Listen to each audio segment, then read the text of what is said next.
नमस्कार दोस्तों, GK study with Rakesh में आपका हार्दिक स्वागत है। और भी दोस्तों कैसे हैं? हाँ दोस्तों, हम लास्ट वीडियो लेक्चर में राजस्थान की कला एवं संस्कृति पढ़ रहे थे और राजस्थान की कला एवं संस्कृति के तहत हम राजस्थान की चित्रकला पढ़ रहे थे। चित्रकला में भी हम Dhundhar school of the paintings पढ़ रहे थे दोस्तों। Dhundhar school of the paintings में दोस्तों आमेर और जयपुर चित्र शैली हमने कंप्लीट कर ली थी। अलवर शैली की बहुत सारी बातें पढ़ ली थी और आज हम अलवर शैली को विधिवत तरीके से समापन भी करेंगे दोस्तों। तो आइए दोस्तों स्टार्ट कर लेते हैं अलवर शैली। तो अलवर शैली दोस्तों एग्जाम के दृष्टिकोण से बहुत महत्वपूर्ण है और कुछ बातें मैं आपको बताकर गया था, थोड़ी सी बातें रिकॉल कर देता हूं दोस्तों। सबसे पहली बात तो आपको ध्यान रखना है कि अलवर की स्थापना कब हुई थी। तो दोस्तों मैंने बताकर गया था 1775 ईस्वी में प्रताप सिंह के काल में स्थापना हुई थी। नरुका वंश का शासन था, आमेर से अलग हुए थे दोस्तों।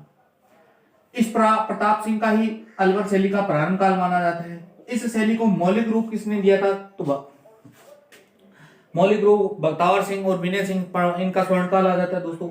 नेक्स्ट दोस्तों हम बात कर रहे थे दोस्तों, इसमें अगर पूछा जाता है ना तो एक ही बात याद रखना कि जेवरातों की शाही का प्रयोग कहां हुआ है। जेवरातों की शाही का प्रयोग दोस्तों, ये एग्जाम के दृष्टिकोण से बहुत महत्वपूर्ण फैक्ट है। जेवरातों की शाही के प्रयोग कहां, किस शैली की विशेषता है? तो दोस्तों इस शैली का शाही का प्रयोग इस शैली की विशेषता है दोस्तों। और दोस्तों इस शैली की और क्या क्या विशेषताएं थी दोस्तों? तो इस शैली की दोस्तों ये विशेषता थी कि यहाँ पर ये एक तो जयपुर और एक दिल्ली शैली का मिश्रण है दोस्तों, क्योंकि जयपुर पास में पड़ता है, जयपुर से स्थापना हो रही है दोस्तों, और दिल्ली पास में पड़ता है अलवर के। तो जयपुर एवं दिल्ली शैली का मिश्रण था दोस्तों। और क्या, अब देखो दिल्ली में अंग्रेज रह रहे थे तो सर्वाधिक पाश्चात्य संस्कृति, यूरोपीय संस्कृति या कम अंग्रेजों की संस्कृति का प्रभाव किस शैली की विशेषता है? तो अलवर शैली का सर्वाधिक, यानी शिवदान सिंह जब शासक आएगा उसके समय तो सर्वाधिक कामसूत्र, यानी जो भी कामसूत्र के चित्र बन रहे थे वो बनने लग जाते। यहाँ पर एक चित्रकार था जिस मोरारदान ऐसा कुछ नाम था दोस्तों, उसने हाथी दांत के ऊपर चित्रण करवाया था। ये बातें मैं आपको बताकर गया था। तो दोस्तों आप पीछे वाला वीडियो अगर नहीं देखा है तो आप वो देख लेना और अपने नोट्स को कंटिन्यू करना। आज दोस्तों हम बात करते हैं अलवर शैली के अन्य नाम यानी अलवर शैली के अन्य क्या क्या। तो बस 5-7 लाइनें हो रहे हैं दोस्तों, वो पढ़ लेते हैं। तो दोस्तों अलवर शैली में आपको क्या ध्यान रखना है कि अलवर शैली में एक चित्रकार था जिसका नाम था दोस्तों, यानी अलवर शैली के प्रारंभिक चित्र, अलवर शैली के या तो आपसे आ जाएगा कि प्रारंभिक चित्र या आ जाए प्रथम चित्र। किस चित्रकार ने बनाए थे दोस्तों? यानी अलवर में एक दुर्ग पड़ता है राजगढ़ के शीश महल में, राजगढ़ के शीश महल में देखने को मिलते हैं। और यहां चित्र किसने बनाए थे? तो दोस्तों डालूराम ने बनाए थे। डालूराम नामक चित्रकार ने बनाए। किसके काल में बनाए? तो दोस्तों प्रताप सिंह के काल में का चित्रकार था। ये प्रताप सिंह के काल का चित्रकार था। यानी अलवर शैली के प्रारंभिक चित्र या प्रथम चित्र कहां बने हुए? तो राजगढ़ अलवर में बने हुए दोस्तों, राजगढ़ के शीश महल में बने हुए दोस्तों। ये ध्यान रखना किसने बनवाए? तो ये दोस्तों डालूराम नामक चित्रकार ने बनाए थे। डालूराम नामक चित्रकार प्रताप सिंह के काल का था दोस्तों। तो एक ध्यान रखना, एक तो ये जयपुर शैली का मूल चित्रकार है ना, ये जयपुर से अलवर आया था, जयपुर से अलवर आया।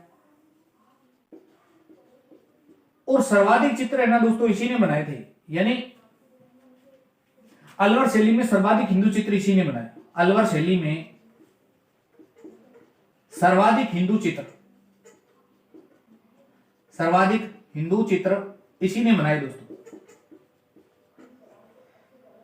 तो डालूराम ने बनाए दोस्तों। याद हो जाएगा अलवर शैली के प्रारंभिक या प्रथम चित्र कौन है दोस्तों? तो याद रखना अलवर शैली के प्रारंभिक या प्रथम चित्र कहां बने हुए? तो राजगढ़ के शीश महल में बने दोस्तों। नेक्स्ट पूछता है किसने बनाए? डालूराम ने। किसके काल में? प्रताप सिंह नरुका के काल में। डालूराम मूल रूप से जयपुर का चित्रकार था वर्तमान में, यानी ये जब 1775 में अलवर अलग हुआ तो ये प्रताप सिंह नरुका के साथ में यहां आ गया था। इसको प्रताप सिंह नरुका ने यहां शरण दी थी दोस्तों। तो डालूराम ने क्या किया कि अलवर शैली में सर्वाधिक हिंदू चित्र किसी चित्रकार ने बनाए थे, तो वो डालूराम ने बनाए थे दोस्तों। तो नेक्स्ट दोस्तों, इस शैली में सर्वाधिक मुगल प्रभाव, यानी इस शैली में सर्वाधिक मुगल चित्र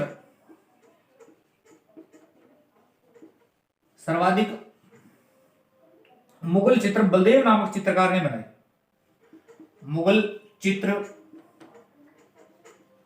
बलदेव नामक चित्रकार ने बनाए। सीधा प्रश्न पूछ लेगा कि अलवर शैली के किस चित्रकार ने सर्वाधिक मुगल चित्र चित्रित किए थे, तो दोस्तों किसने किए? बलदेव ने, यानी ये इस चित्रकार का नाम है दोस्तों।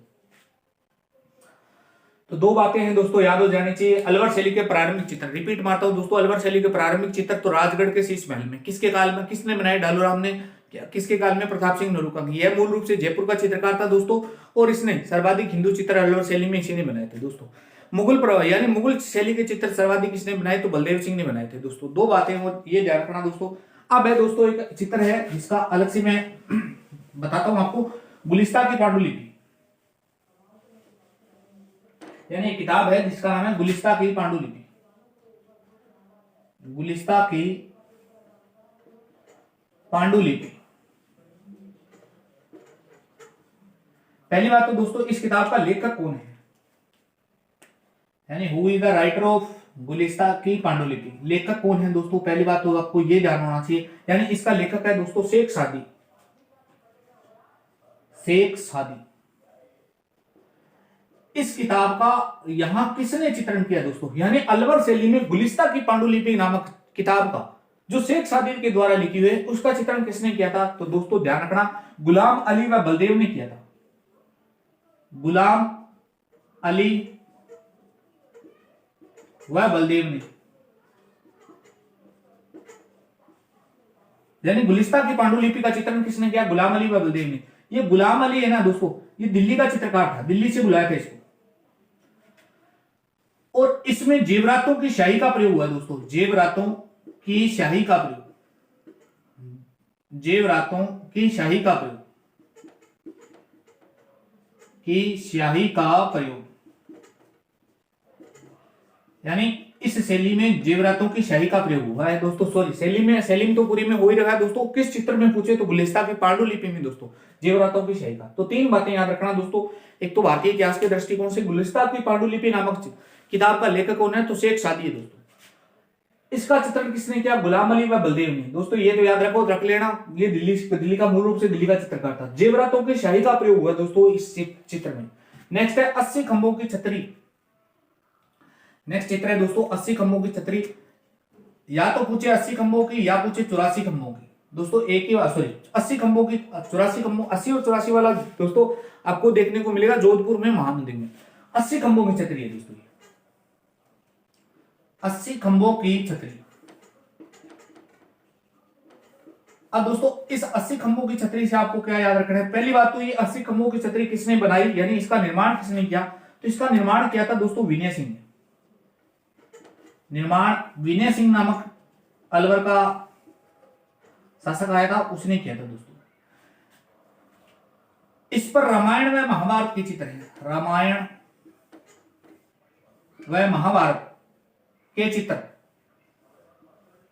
महाभारत के चित्र, यानी ये 80 खंभों की छतरी है दोस्तों मुंशी महारानी की। एक तो है दोस्तों मुंशी महारानी की छतरी, एक है मूसी महारानी की। क्लियर कर देता हूं दोस्तों, मूसी महारानी की कौन सी है? एक तो है मूसी महारानी की छतरी, मूसी महारानी। एक है दोस्तों मुंशी महारानी की छतरी, मुंशी महारानी। अब दोस्तों इसमें मूसी में और मुंशी में, यानी जिस पर चंद्र बिंदु आ रहा है, चंद्र बिंदु कहां आ रहा है? तो बूंदी में चंद्र बिंदु आता है। तो मुंशी महारानी की छतरी कहां है दोस्तों? तो ये मुंशी महारानी की छतरी बूंदी में हो जाएगी, यानी इस पर चंद्र बिंदु आता है। और मूसी महारानी की पूछे तो दोस्तों मूसी महारानी की छतरी यही है, अलवर वाली। तो ये ध्यान रख लेना दोस्तों, यानी दोनों ही मूसी महारानी की छतरी है दोस्तों। मूसी महारानी की छतरी पूछे तो जहां चंद्र बिंदु आता है, तो चंद्र बिंदु बूंदी पे आता है, तो आप बूंदी कर सकते हैं दोस्तों। यानी ये 80 खंभों की छतरी है, ये 84 खंभों की छतरी है। दोनों ही मैंने कंफ्यूजन क्लियर करने की कोशिश की है दोस्तों। तो ये 80 खंभों की छतरी निर्माण विनय सिंह ने, रामायण व महाभारत के चित्र है, इसकी छत पर बने हुए दोस्तों। तो ये भी ध्यान रख लेना। नेक्स्ट है दोस्तों यहां के चित्रकार, यहां के कौन कौन चित्रकार है दोस्तों?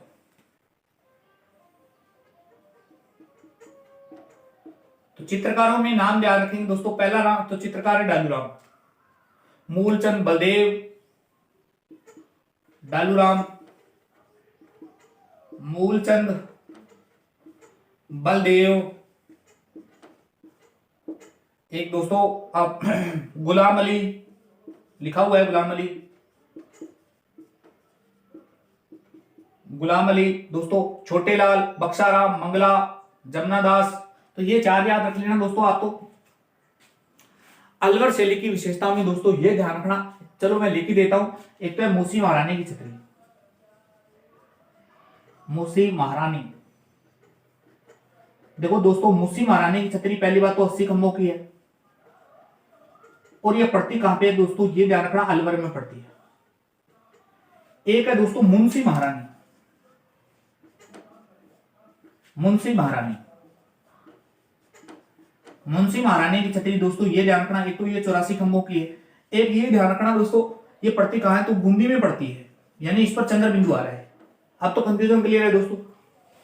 एक ध्यान रखना दोस्तों, 80 खंभों की छतरी और भी है, ये 80 है 84 खंभों की।